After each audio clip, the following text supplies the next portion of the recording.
Hey there, happy summer break. My name is Michelle Brezick. I am the literacy coach at Heritage Middle School, and I just wanted to send some communication to families about our summer reading program. So, at Heritage, every year we encourage students to read over the summer while they're away from us, and this is really important, and here's why. Um, I'm not sure if you've heard, but typically when kids go away from school and then they return in the fall, what happens is what is called a summer slide. This is just because kids get away from their normal routines of school and learning, um, and they lose some of those skills. So our goal is to avoid that by encouraging summer reading. Also, when kids aren't reading over the summer, there's some gap in reading skills just because simply because they're not practicing as much.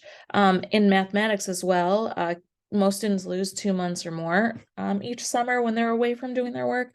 And 9 and 10 teachers will spend time when kids get back to school working on skills that students may have lost over the summer. So what is our plan? We're encouraging kids to read books all throughout the summer. And we're asking that kids find books that are just right. So a just right book would be a book that's interesting. It's mostly easy for the student to read and understand. And maybe it has a few challenges, but this book will be enjoyable for kids. Now, a book that is a little bit too easy, we refer to as vacation books. Like a book like this, students could be reading while on vacation, sitting at the beach or a pool. It's too easy. Nothing is really challenging them. So we would like to avoid these books. Also, we really want to avoid what we call future books. Future books are challenging. They're really too hard for kids to comprehend. And if it's not interesting, also could be a future book. So we encourage kids to be right here with a just right book. A vacation book obviously is better than a future book as well, but as often as possible, we're encouraging kids to think about their book and pick a just right book. Now, where can you get these books? You can get books from wherever. You can get them from the public library, books from your home. If you go to a bookstore and you purchase a book, get them on Amazon. Additionally, HMS will have some books available for kids to come. This is optional. They don't have to come, but on July 6th, 20th, and August 3rd from 10 to 11, we will have somebody here with books that kids can check out. And as if reading weren't the biggest prize, we also incentivize this for kids to come in. So anytime a student comes by over the summer, they can get a ticket. We are going to give away a Kindle in the fall. And basically, in order to get into that raffle, we just need to have kids show up. Now, students will be reading, and you know, another way for kids to earn a raffle ticket is by submitting their book log. So every student who has been a Heritage this year, including the upcoming fifth graders, received one of these purple log sheets. And it has the instructions right here, but on the back, it's just a list where kids record the books that they finish. Now, let's say for some reason your student forgot theirs at school. Also, you can find linked in the email where we sent this video.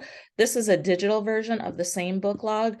All you would need to do is make a copy of it and print it, or keep it digitally, but just make sure to make a copy, and you could use this one as well. So next fall, when students return, whether it's the purple one or the digital one, they will submit their book log to the teacher. Now, there's not going to be a consequence if a student doesn't do this. That's okay. Really, it's all just optional. We really just want to encourage a love of reading. So we'd really love to have as many of these book logs back as possible. And then what will happen, students who turn in the book log, in the past, we've had a pizza party and they bring their favorite book for the summer, so that's another incentive. And the kids who read the most, we've gone on field trips where we take them out to lunch at Cane's and then give every kid $10 to spend at Barnes and Noble down in Oak Brook. So we're really hoping that the families can help us and support reading. And if you do and you are also social, we would love to have you tweet us, or on Instagram, if you have a public profile, you could send us pictures of your family's reading using our hashtag HMS Falcons. And if you have questions, you can email me. I'm Miss Brezick, or our principal is Mrs. Hauer. We are happy to help with anything that you need. And as always, today a reader, tomorrow a leader. Our goal is really just to have our kids experience as much as the world they can through books. And then maybe that will inspire some future travel as well. So thanks so much for listening. We can't wait to see all the book club or the book logs that come back next fall. Have a good one.